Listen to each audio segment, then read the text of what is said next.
अखंड मंथन के सभी दर्शकों को नमस्कार। मैं हूं शेखर त्रिपाठी और आप देख रहे हैं हमारा YouTube चैनल अखंड मंथन ब्रेकिंग पॉइंट। आज अखंड मंथन ब्रेकिंग पॉइंट में हम बात करेंगे भारत की डर्टी पॉलिटिक्स की। जी हां, डर्टी पॉलिटिक्स यानी गंदी राजनीति। हमारे देश में आजादी के 70 साल तक आज अगर हम बात करें तो जो सियासत है वो सिर्फ 15% वोटों यानी अल्पसंख्यक वोटों यानी कि साफ शब्दों में कहा जाए तो मुस्लिम वोटों के इर्द गिर्द भारतीय राजनीति चक्कर लगा रही है। कांग्रेस जिसने आजादी के बाद से ही देश की बागडोर संभाली, उसे भी यही 15% वोट चाहिए। आजादी के बाद जो क्षेत्रीय दल आए जिसमें बीएसपी यानी बहुजन समाजवादी पार्टी, जिसने पहले दावा किया कि वो दलितों शोषितों की पार्टी है, वो भी बाद में इस बात के लिए विवश हो गई और उसे भी यही 15% वोट जो मुस्लिम वोट है, यही 15% वोट उसे भी चाहिए। समाजवादी पार्टी जिसका सपना था कि वो देश में समाजवाद की व्यवस्था की स्थापना करेगी, साम्यवादी व्यवस्था जिसमें सभी को समान अधिकार दिए जाएंगे, उसे भी चाहिए यही 15% वोट। ममता बनर्जी जी जो कि अब पश्चिम बंगाल की मुख्यमंत्री हैं, लंबे समय से राजनीति की दुनिया से बाहर रहीं, सत्ता की दुनिया से बाहर रहीं, लेकिन जैसे ही सत्ता मिली उन्हें भी वही 15% वोट चाहिए। ये आखिर कौन सा गणित है कि हर पार्टी को इन्हीं 15% वोटों में अपनी सत्ता की कुर्सी नजर आती है। संत बेतरा अशोक जी के माध्यम से एक ऐसा खुलासा जिसके बारे में आपने सोचा भी नहीं होगा, और सबसे बड़ी बात तो यह है कि इसी डर्टी पॉलिटिक्स ने मुस्लिम समाज को आज भी हर चीज से दूर रखा है, उन्हें विकास से दूर रखा है, उनकी शिक्षा का कोई प्रबंध नहीं हो पाया है, उनके रहने सहने की कोई व्यवस्था नहीं हो पाई है, और यह सिर्फ इसलिए क्योंकि इसी डर्टी पॉलिटिक्स से सत्ताधारी पार्टियों को मिलती है कुर्सी तक पहुंचने की राह। संत बेतरा अशोक जी, क्या वजह क्या है कि देश के बहुसंख्यक समाज जिसकी संख्या 85% है, उस पर किसी भी राजनीतिक दल का ध्यान नहीं जाता है। अगर बीजेपी को छोड़ दिया जाए तो किसी भी पार्टी ने उस बहुसंख्यक समाज के बारे में नहीं सोचा, और जिस 15% वोट के लिए उन्होंने वोट की राजनीति की उसको भी गर्त में ढकेल दिया। क्या है इन 15% वोटों का तिलिस्म? आखिर क्यों हर पार्टी को चाहिए यही 15% मुस्लिम वोट? पहले हमें यह बताइए। इसी को नमस्कार। आपका जो प्रश्न है, वर्तमान राजनीतिक परिवेश को अगर हम देखें तो उसमें बहुत वाजिब है, क्योंकि आज भी भारत की 85% जो जनता है उसको इग्नोर करके 15% बची हुई जनता के तुष्टीकरण के लिए सारी जो हैं आपकी स्कीम्स बनती हैं, सारे जो है व्याख्यान दिए जाते हैं, और हर नेता जो है उस 15% के लिए कुछ भी करने को तैयार है। इसके पीछे अगर इसको हम स्टडी करें तो इसके पीछे आपको पास्ट में जाना पड़ेगा। 1947 से भारत के विभाजन के बाद 24/3/2077 तक 77 तक, यानी कि आप कंटिन्यूस 30 इयर्स रेगुलर कांग्रेस ने एक छत्र राज्य किया। पहली बार 24/3/1977 को जनता पार्टी ने कांग्रेस को शिकस्त देके 2 साल 126 दिन भारत पर राज्य किया। जैसा कि अभी फिर कांग्रेस को हरा के बीजेपी आई है और वो कांग्रेस को हजम नहीं हो रहा है, वो 2 साल 126 दिन का राज भी कांग्रेस को हजम नहीं हुआ। उस दौरान बुद्धिजीवी वर्ग जो कांग्रेस के साथ जुड़ा हुआ था, उस टाइम की जो सबसे बड़ी पार्टी है, उन्होंने इस चीज़ पे बहुत बड़ी R&D किया, और जैसे ही वो सत्ता में आए, आपका 14 जनवरी 1980 को, तो जो पहला काम जो था ये एनालिसिस किया गया कि भैया अब हमेशा रहने के लिए हमको दोबारा क्या करना पड़ेगा। एक जो झटका उन्होंने झेला 2 साल 126 दिन का, वो दोबारा रिपीट ना हो, तो उसके लिए बुद्धिजीवी वर्ग, थिंक टैंक से एक विचार विमर्श हुआ, और उसके बाद ये डिसाइड किया गया कि भारत की जितनी कंस्टिट्यूंसीज हैं उनका बाइसेक्शन, उसको रीडिज़ाइन किया जाए। और इस तरीके से रीडिज़ाइन किया गया क्योंकि उस समय तक आपका जो है उसे क्या बोलते हैं, कांग्रेस थी या आपको जनसंघ था या फिर जनता पार्टी आई, यही 3 पार्टियां इसमें गेम खेलती थी। तो वो जो बाइसेक्शन हुआ, वो जो कंस्टिट्यूंसीज का जो बाइसेक्शन किया गया, वो इस आधार पे किया गया कि मुस्लिम जो है कभी भी कांग्रेस के अगेंस्ट वोट नहीं करेगा। आज के परिवेश में भी अगर आप देखते हैं, अब तो कुछ थोड़ा सा चेंज आया है, क्योंकि बहुत ही आपका सबका साथ सबका विकास वाला जो नारा है, वो एक बार दिमाग को हिलाता है कि नहीं, ये बंदा कुछ करना चाहता है सबके लिए। अदरवाइज जो मुस्लिम समाज है, मुस्लिम वोट बैंक है, वो हमेशा अपोजिशन के अगेंस्ट आपका कांग्रेस को वोट करता था। तो कॉन्स्टिट्यूएंसीज को इस तरीके से डिज़ाइन किया गया कि ये जो 15% वाला वोट बैंक है, अगर ये हमारे हाथ में रहेगा तो 85% तो आपस में लड़ झगड़ के कहीं ना कहीं फिट हो जाएंगे। विनिंग कार्ड जो है वो 15% के पास था, और अभी तक उसी फॉर्मूले पे जितने भी दल हैं चल रहे हैं। अब मैं आपको बताता हूं कि पतन कैसे शुरू हुआ। सबसे पहले बीएसपी कांशीराम जी ने पार्टी बनाई, जिससे एक वर्ग जो है बीच में से हट गया। तो 15% पे रिलायबिलिटी बहुत ज़्यादा होगी, क्योंकि आप 15-20% और माइनस कर दीजिएगा तो 70% में से 35 में सारे जो लड़ रहे थे, उसमें से जो 15% इधर से इंटैक्ट वोट बैंक अगर किसी को मिलता तो वो जीतेगा ही जीतेगा। तो पोजीशन ये थी कि पार्टी, रूलिंग पार्टी जो थी, मेजॉरिटी में आती थी और मेजॉरिटी की सरकारें बनती रही। लेकिन उसके बाद में असंतुष्ट कांग्रेसी जितने थे, उन्होंने जब कांग्रेस को छोड़ा तो उनके पास ये फॉर्मूला था, और हर एक ने उसी वोट बैंक पे।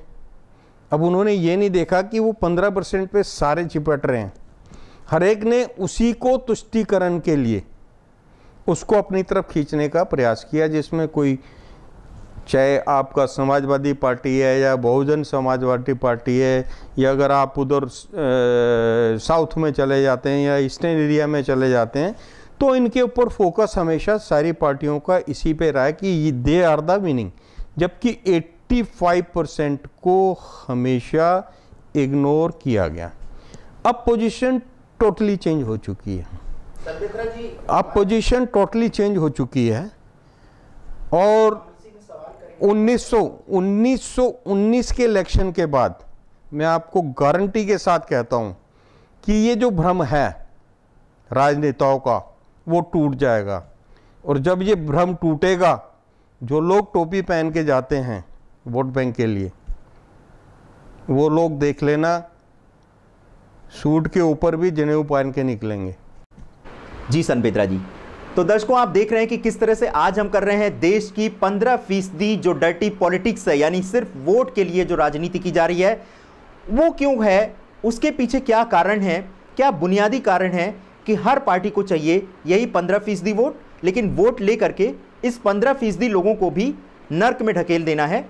यही है इस देश की सियासत। इसको समझने की ज़रूरत है आज हिंदू को भी, मुस्लिम्स को भी।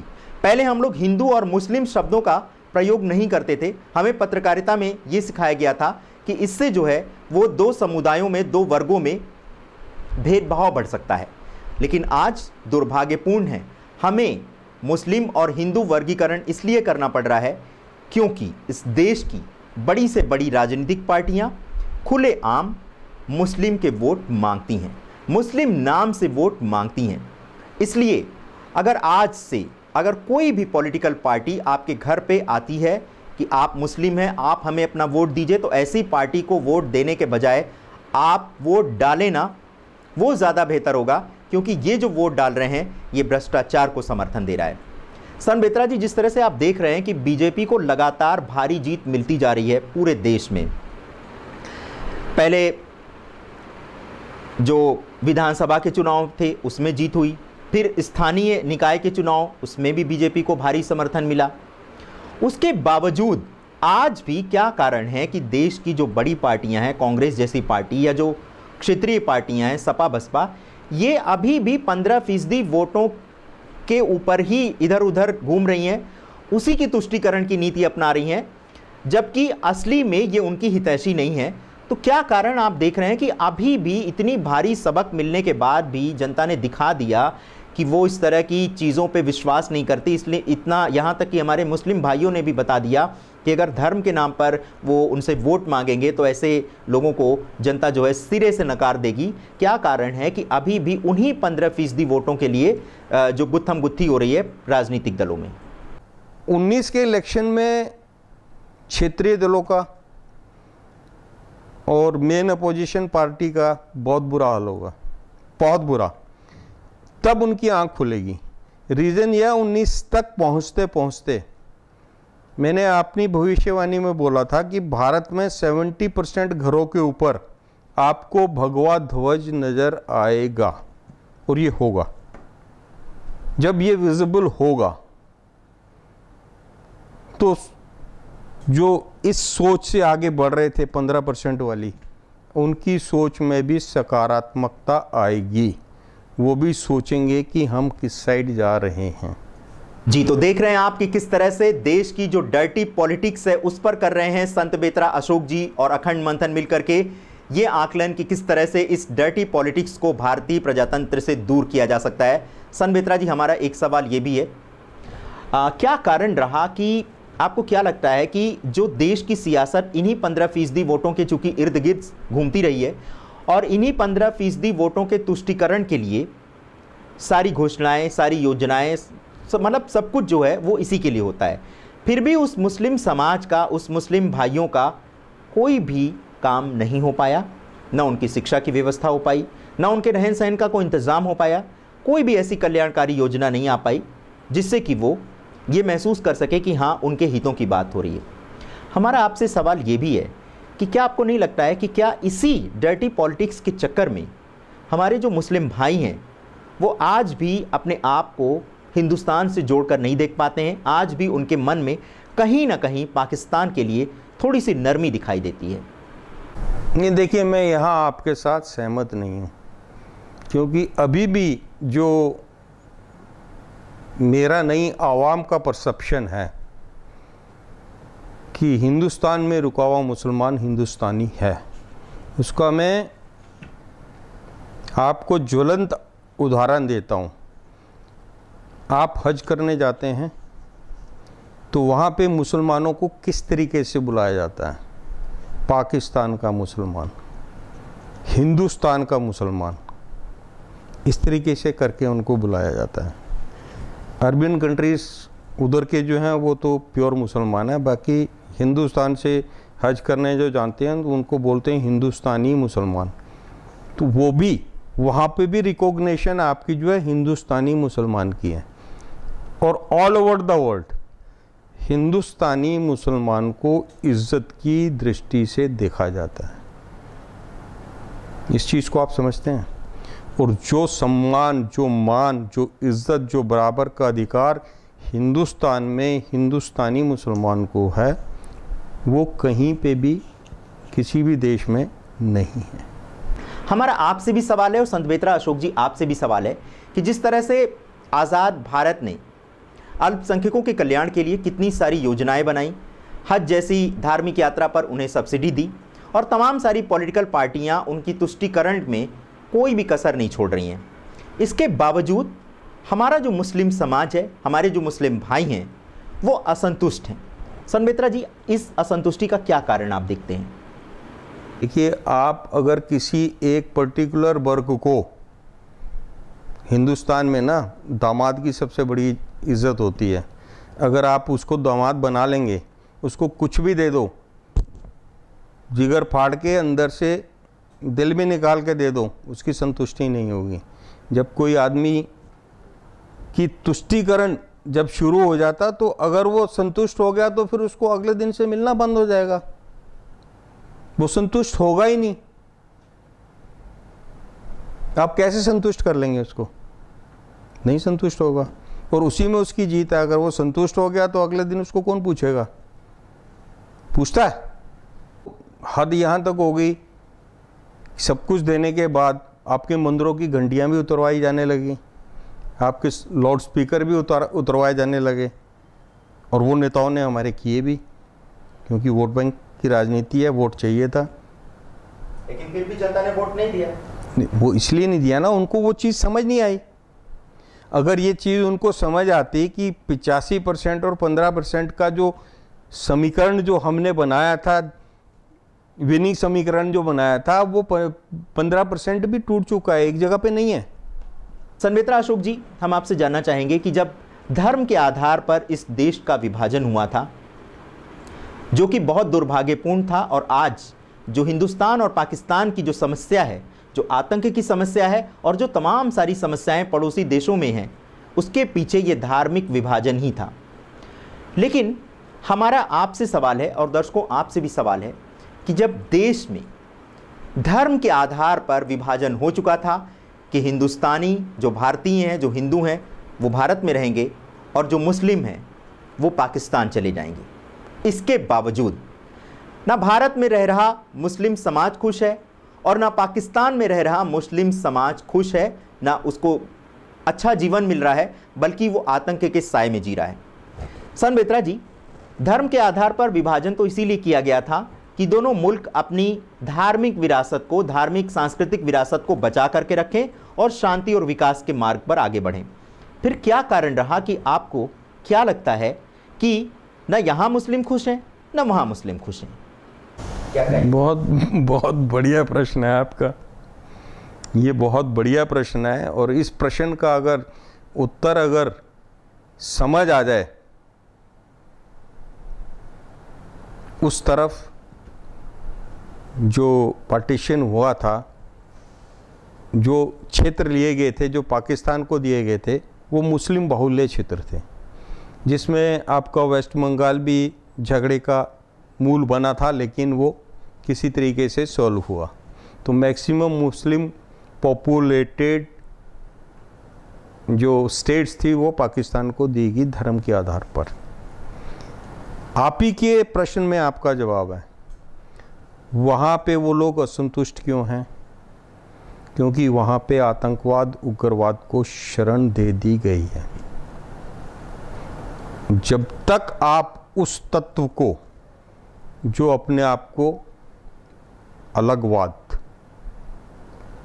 आतंकवाद, उग्रवाद के समर्थक अपने आप को, इस समाज को विश्व में अलग प्रदर्शित करना चाहते हैं, इसलिए वो परेशान है।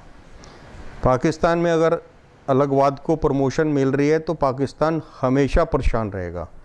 हिंदुस्तान में, हिंदुस्तान का अगर मुस्लिम है, उसको अगर पॉलिटिकली उसका तुष्टीकरण किया जाएगा, उसको पॉलिटिकली पैम्पर किया जाएगा, तो वहाँ आपके नेगेटिव सेल्स भी आएंगे।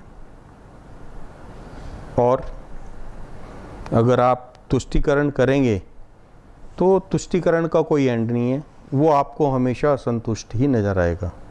आप तुष्टीकरण की राजनीति से हट जाइएगा, उनको आम विचारधारा में लेके आम व्यक्ति की तरह उनको अगर ट्रीट करेंगे तो ये चीज़ें नज़र नहीं आएंगी। यानी संत बेत्रा जी, अगर देखा जाए तो मुसलमान भाइयों को हमेशा एक जरिए की तरह इस्तेमाल किया गया, क्योंकि अगर आज भी देखा जाए तो पाकिस्तान की जो अवाम है, जो मुस्लिम अवाम है, उसका भी इस्तेमाल देखिए आप जो बात कर रहे हैं वो पास्ट की कर रहे हैं, आप कर रहे हैं पास्ट की बात। प्रेजेंट की जो सिचुएशन है उसमें एक नारा है सबका साथ सबका विकास, तो उसमें ये सब क्लियर हो गया कि अब जो हमारे राष्ट्र के नेता हैं वो क्या चाहते हैं। पाकिस्तान की जनता कब ये बात समझेगी? अब पाकिस्तान की बात आइएगा, यहाँ सबका साथ सबका विकास, दूसरा है सफाई अभियान। उस सफाई अभियान में जितने नेगेटिव सेल्स हैं वो उठा के या तो बाहर फेंक दिए जाएंगे या ख़त्म कर दिए जाएंगे। नहीं, जैसे अभी जब नोटबंदी का मुद्दा था तब यहाँ पे तो हमारी पार्टीज जो विपक्षी दल है वो विरोध कर रहे थे, लेकिन पाकिस्तान बड़ी प्रशंसा कर रहा था पीएम मोदी की कि ऐसा पीएम हमारे यहाँ भी होना चाहिए जो कि इतना सख्त कदम ले सके। तो एक तरह से एक विचारधारा तो बन ही रही है धीरे धीरे उधर भी। देखो आप ये देखिए कि राजनीति एक अलग चीज़ है। राजनीति में अगर मैंने कोई अच्छा काम किया और आप ओपोजिशन में, आपने अगर उसको सराहा दिया तो आप तो ख़त्म हो गए हमेशा के लिए। आपको उसमें कोई ना कोई नुक्स निकालना है, लेकिन सत्यमेव जयते, सत्य की हमेशा जीत होती है। और सत्य को हर एक व्यक्ति अगर बाइस नज़र से नहीं देखता तो वो यही कहेगा जो ये एक्शन था बहुत बढ़िया था। इसलिए पाकिस्तान में भी मोदी जी की नोटबंदी के एक्शन का बहुत सराहना हुई है, हर एक व्यक्ति ने की है। लेकिन अपोजिशन में अगर मैं बैठा हूँ तो मैं आपकी अगर सराहना करने लगा तो मेरे पीछे तो कोई भी नज़र नहीं आएगा, वो तो जाके वहीं खड़े हो जाएंगे ना जिसकी आप सराहना कर रहे हैं। तो मुझे तो आपके बीच में कोई ना कोई नुक्स निकालना पड़ेगा। हम दर्शकों आपसे ये जानना चाहते हैं कि ये जो 15% वोटों की सियासत है ये कब खत्म होगी? ये हमारे ज्योतिषी विश्लेषण से तो कभी खत्म होने वाली नहीं है, ये आपकी समझ से खत्म होगी। और आप जब ये समझ जाएंगे कि इस 15% वोट की सियासत करने वालों को बिल्कुल जैसे घर से भगा दिया जाता है ना किसी चोर को, उसी तरह से आपको भगा देना है, क्योंकि ये चोर हैं, आपकी ज़िंदगी का सुख चैन चुरा चुके हैं। इन्हें आप जब तक अपनी ज़िंदगी से दूर नहीं करेंगे, ना आप अपने बच्चों को अच्छी शिक्षा दे पाएंगे, ना आप एक शांतिपूर्ण जीवन जी पाएंगे। क्योंकि जीवन खुशियों के लिए मिला है, खुशियां पाने के लिए मिला है। और ये 15% की जो डर्टी पॉलिटिक्स है ये आपकी ज़िंदगी में सिर्फ जहर घोल रही है। आलम ये है कि अब ये डर्टी पॉलिटिक्स इस स्तर तक गिर गई है कि केरल में एक पार्टी सरेआम गाय की हत्या करती है, ये दिखाने के लिए कि वो अभी भी मुस्लिम समाज के साथ है। संत बेत्रा जी, राजनीति का स्तर क्या इतना गिर जाएगा कि अब उसका निशाना एक निरीह पशु बनने लगेगा? आपको क्या लगता है कि आने वाले समय में जो 2019 का लोकसभा चुनाव होगा, ये क्या इसी डर्टी पॉलिटिक्स के कारण कांग्रेस का आखिरी चुनाव होगा? आपको क्या लगता है? देखिए, आपने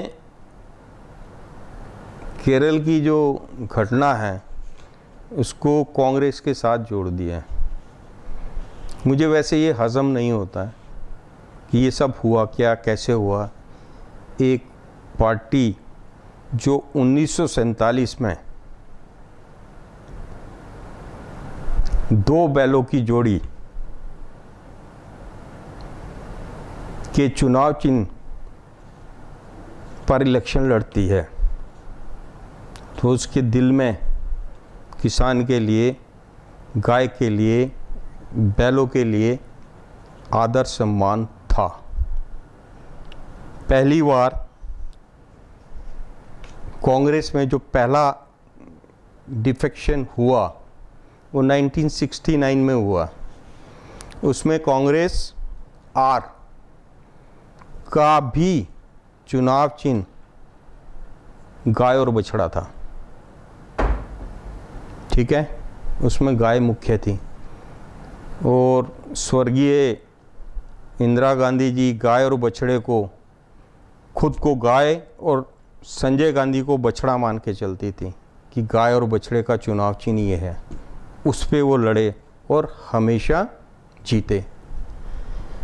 फिर उसके बाद 1980 में तीसरी बार जो डिफेक्शन हुआ तो कांग्रेस आई जिसमें पंजे का निशान, जो 1951 में इंडियन फॉरवर्ड ब्लॉक कुछ ऐसे करके पार्टी थी, हथेली का निशान उनका था। जो 1980 में जब दोबारा कांग्रेस में एक बदलाव आया तो इन्होंने पंजे के निशान को चुना। तो मुझे समझ नहीं आता, जिस पार्टी का इतिहास गाय और बछड़े से, दो बैलों की जोड़ी से शुरू हुआ है, वो वोट बैंक के लिए गाय का कत्ल कर देगी। और उस देश में जहां पे 99% लोग गाय की पूजा करते हैं, गाय को गौ माता मानते हैं, उस देश में तुष्टीकरण की नीति के तहत अगर ये किया गया है तो इनको कंधा देने वाली चार सीट भी नहीं मिलेंगी। अगर ये बात सत्य है, इसके पीछे का सत्य कांग्रेस ही है, तो कांग्रेस को 4 सीट भी नहीं मिल सकती। अखंड मंथन सनातन धर्म में विश्वास रखता है और सनातन धर्म में दुनिया के 25 धर्म शामिल हैं। ये बात हम शुरुआत से कहते आए हैं और ये बात हम अपने जीवन के अंत तक कहते रहेंगे। इस देश में जो मिली जुली संस्कृति है, यही तो इस देश का आभूषण है, यही इस देश की सुंदरता है। और इस देश की सुंदरता को ख़त्म करने की कोशिश कर रहे हैं हमारे कुछ सियासी दल, जिन्हें आप समय रहते पहचान जाएं और उन्हें अपने जीवन से बिल्कुल बाहर निकाल दें। बिल्कुल किसी गंदी चीज़ को जिस तरह से आप फेंक देते हैं, उसी तरह से हमारे हिंदू भाई, हमारे मुस्लिम भाई, हमारे ईसाई भाई और हमारे सिख भाई, धर्म के नाम पर जो भी आपसे वोट मांगने आता है उसको सीधे कहिए नो। और अगर इस पर भी ना समझे तो अपने वोटों की ताकत से ये दिखा दीजिए कि आप ऐसे दलों को अब सिरे से खारिज कर रहे हैं। सन्मित्रा अशोक जी, जिस तरह से गाय, जो कि भारतीय जनमानस के जीवन का आधार है, एक बच्चा जिसका जीवन गाय के दूध से शुरू होता है, उसको शुरू में जो पोषण मिलता है वो गाय के दूध से मिलता है। और इसमें हिंदू और मुसलमान नहीं शामिल हैं। मुसलमान का भी अगर बच्चा होगा तो उसको भी दूध चाहिए होगा, और दूध अगर उसे चाहिए तो उस समय वो ये नहीं देखेगा कि ये भैंस का है, ये गाय का है, उसे दूध चाहिए, और दूध जो है देती है हमारी गाय माता। आपको क्या लगता है कि जिस तरह से इस देश में बीजेपी को पूरी जो भारत की जनता है उसने इतना भारी समर्थन दिया है, क्या आपको नहीं लगता है कि अब वो समय आ गया है कि प्रधानमंत्री श्री नरेंद्र मोदी गो हत्या रोकने के लिए एक कानून बनाएं और गो माता को राष्ट्रीय पशु घोषित करें? बल्कि हम तो ये कह देंगे कि गाय जो है वो माता के समान है, उन्हें राष्ट्र माता की का दर्जा दिया जाना चाहिए। आप क्या कहेंगे? देखिए, अगर आप पीछे जाते हैं, अपोजिशन का चुनाव चिन्ह, अगर चुनाव चिन्ह के सिलेक्शन की बात करते हैं तो सबसे पहले भारतीय जनसंघ का जो है दीपक था। दीपक का मतलब अंधेरों को दूर करना, ज्ञान के द्वारा रोशनी देना, आवाम को जागृत करने के लिए इन्होंने बीड़ा उठाया था। और वो कालांतर में बदलते बदलते बदलते वो कमल का रूप उसने इसलिए लिया कि राजनीति में इतना कीचड़ हो गया था कि कमल को खिलना ही पड़ा। अगर आप बैक टू बेसिक जाते हैं तो कांग्रेस ने राजनीति 2 बैलों की जोड़ी से शुरू की थी, और जब तक गाय बछड़ा चल रहा था तब तक ये लोग एक छत्र राज्य करते रहे। बीच में एक छोटा सा पैच आया जिसमें इन्होंने इसको छोड़ के पंजा, जो आईएनसी का आपका चुनाव चिन्ह था, उसको लिया, जो अभी तक चला आ रहा है। लेकिन अगर भारत की आज़ादी को अगर आप देखें तो सबने गाय बछड़ा दो बैलों की जोड़ी को देखा है, और गाय हिंदुओं की सबसे पूजनीय, सिर्फ हिंदुओं की नहीं सबकी पूजनीय है, क्योंकि वो हमें दूध देती है। जन्म से लेके जाने तक वो सिर्फ उपकार का ही उसमें वो है, उनके दूध से क्या क्या नहीं बनता। तो इसलिए अगर मोदी जी गाय को राष्ट्रीय पशु घोषित कर देते हैं तो आने वाले कई वर्षों तक भारत पर एक छत्र राज्य रहेगा। जी, तो दर्शकों आप देख सकते हैं कि किस तरह से जो हमारी गाय माता हैं, जो हमें जीवन देती हैं, जिनके जीवन से हमारा जीवन है, जिनकी हर वस्तु इतनी महत्वपूर्ण है, लेकिन फिर भी आज उस गाय की रक्षा करने के लिए कोई कानून नहीं है। हम तो आपसे ये अपील करेंगे कि आप एक एक गाय को गोद लें, और हम अपने मुस्लिम भाइयों से भी ये अपील करेंगे कि गोमांस उनके सेहत के लिए हानिकारक है, इसलिए ऐसी चीज़ों पे अपना ध्यान ना दें। आप गाय के जो और भी जो दूध है, मक्खन है, उसका प्रयोग करें और गाय को जीवन दें, क्योंकि अपनी माता को जीवन देना हर पुत्र का कर्तव्य है, चाहे वो हिंदू हो चाहे वो मुसलमान हो। लेकिन माँ को कोई नहीं मारता, क्योंकि माँ से ही आपको जीवन मिलता है। और गाय इस देश में माता का दर्जा रखती हैं और उन्हें माँ का दर्जा दिया जाना चाहिए। हमें उम्मीद है कि इस कार्यक्रम को देखने के बाद जो भी हमारे मुस्लिम भाई इस कार्यक्रम को देख रहे हैं, वो हमारी इस बात से तो सहमत होंगे ही कि अगर गाय माता है तो माता की रक्षा करना हर बेटे का धर्म है। और हर बेटा अगर हिंदुस्तानी है, चाहे वो मुस्लिम हो चाहे हिंदू हो, तो उसका धर्म है कि वो अपनी माता की रक्षा करे। तो गाय माता की रक्षा करें। हमारे मुस्लिम भाई और हमारे हिंदू भाइयों से अपील है कि वो एक एक गाय माता को गोद ले लें, ताकि इस तरह की जो दुर्घटनाएं हो रही हैं और जो गाय को एक सियासत का माध्यम बनाया जा रहा है, कांग्रेस जैसी पार्टी जो इतनी गिर चुकी है इस समय, उसको 2019 के लोकसभा चुनाव में ये दिखा दीजिए कि जो गाय पर सियासत करेगा, जो गाय की सरेआम हत्या करेगा, उसे सिरे से नकार दिया जाएगा।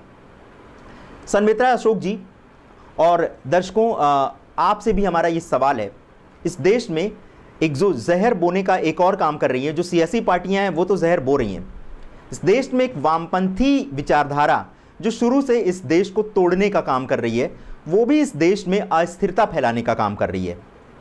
ये तथाकथित बुद्धिजीवी, ये भी आपके दुश्मन हैं, ये भी आपकी जो संवेदनाएं हैं वहाँ तक नहीं पहुँचना चाहते हैं, ये भी आपका इस्तेमाल करते हैं। इस्तेमाल इस कारण से करते हैं कि ये आपकी तुष्टीकरण के लिए ये मीडिया में तो आ जाते हैं, लेकिन आपकी समस्याओं के लिए इन्होंने न कोई साहित्यिक रचना की है, न कोई ऐसा काम किया है जिसमें आपका दर्द, आपकी पीड़ा झलके। दर्शकों, आपको क्या लगता है कि ये जो तथाकथित बुद्धिजीवी वामपंथी विचारधारा है, जो देश में प्रगतिवाद और साम्यवाद का एक नया युग लाना चाहती है अपनी इसी कुत्सित विचारधारा के जरिए, क्या आपको नहीं लगता है कि ऐसी तथाकथित बुद्धिजीवी वामपंथी विचारधारा का अब बहिष्कार किया जाना चाहिए? सन्मित्रा जी, आप क्या कहेंगे? जब आपको किसी चीज़ के विपक्ष में बोलने के लिए पैसा मिलता है, तो आप फिर ये नहीं देखते उसमें समाज की कितनी हानि होती है। आप सिर्फ ये देखते हैं कि आपको उससे कितना फ़ायदा हो रहा है। ये जितने लोग धर्म के विरुद्ध बोलते हैं, क्या इनके अंतिम कार्य, अंतिम क्रियाक्रम, इनके बच्चे का जन्म, जन्म से रिलेटेड जितने कर्म हैं, शादी, शादी से रिलेटेड जितने कर्म हैं, मृत्यु, मृत्यु से लेकर जितने कर्म हैं, क्या वो हिंदू धर्म से नहीं करते? अगर उनका नाम, वो हिंदू जाति में पैदा हुए हैं, नाम हिंदू है, तो क्या उसको फॉलो नहीं करते हैं? करते हैं। लेकिन उसको वो करने के लिए, काटने के लिए अगर आपको पैसा मिलता है, और वो विदेशी ताकतें आपको अगर प्रमोट करती हैं तो आपका क्या जाता है बोलने में। आप उनसे प्राइवेट मिल के देखिएगा वो क्या बात करते हैं आपसे। You will find they will be scholar of your religion. वो उस रिलीजन में से कमियां निकाल के वो आप उसके सामने जाके रखेंगे, बोलेंगे मैं ये बोलता हूं तो ये फर्क पड़ेगा, और उसकी वो कीमत वसूल करते हैं। तो दर्शकों, आप देख रहे हैं आज हम कर रहे हैं अपने अखंड मंथन ब्रेकिंग पॉइंट में देश की डर्टी पॉलिटिक्स पर विस्तार से विवेचना, और हम अपने दर्शकों से ये कहना चाहेंगे कि इस समय जो इस तरह की ताकतें जो देश में अस्थिरता फैलाने का प्रयास कर रही हैं, जो हमारे प्रधानमंत्री श्री नरेंद्र मोदी का हाथ कमजोर करने की कोशिश कर रही हैं, ऐसी ताकतों से आप अपने देश को बचा लें और समझ जाएं कि ऐसी ताकतें हमेशा आपका नुकसान करेंगी। हमारा आपसे अगला सवाल है संत बेत्रा जी कि जो देशद्रोही मानसिकता इस देश में पनप रही है और जो धर्मद्रोही मानसिकता पनप रही है, आपको क्या लगता है कि इस पर अब कड़ाई से इस तरह की जो विचारधारा है इसको कुचल देना चाहिए? क्योंकि देशद्रोह और धर्मद्रोह ये दोनों मानवता के लिए खतरनाक होंगे आने वाले समय में। राष्ट्र धर्म के खिलाफ अगर कोई व्यक्ति इस तरीके से बोलता है, सिर्फ अपने धर्म के लिए नहीं, किसी भी धर्म के लिए अगर वो खिलाफ बोलता है तो उसके ऊपर प्रतिबंध होना चाहिए। हिंदुस्तान डेमोक्रेटिक कंट्री है, इसमें हर धर्म के व्यक्ति को जीने का समान अधिकार है। आपके पूजा के स्थल, आपकी पूजा करने की परंपरा जो विधि है उसमें कोई वो नहीं करता है। तो जब आपको हर तरीके का अधिकार दे रखा है, फिर आप एक मेजॉरिटी वाले धर्म को ही आपेक्ष क्यों करते हैं, उस पे ही आप प्रहार क्यों करते हैं? उसका कारण ये है कि आपको उसके लिए कुछ मिल रहा है, यू आर बीइंग फंडेड, आपकी ऑर्गेनाइजेशन को पैसा मिलता है, तो आप बोलते हैं, लेकिन मानते तो उसी को हैं आप। तो दर्शकों, देख रहे हैं आप कि किस तरह से अखंड मंथन और संत बेत्रा अशोक जी आज कर रहे हैं अखंड मंथन ब्रेकिंग पॉइंट में देश की डर्टी पॉलिटिक्स पर विवेचना।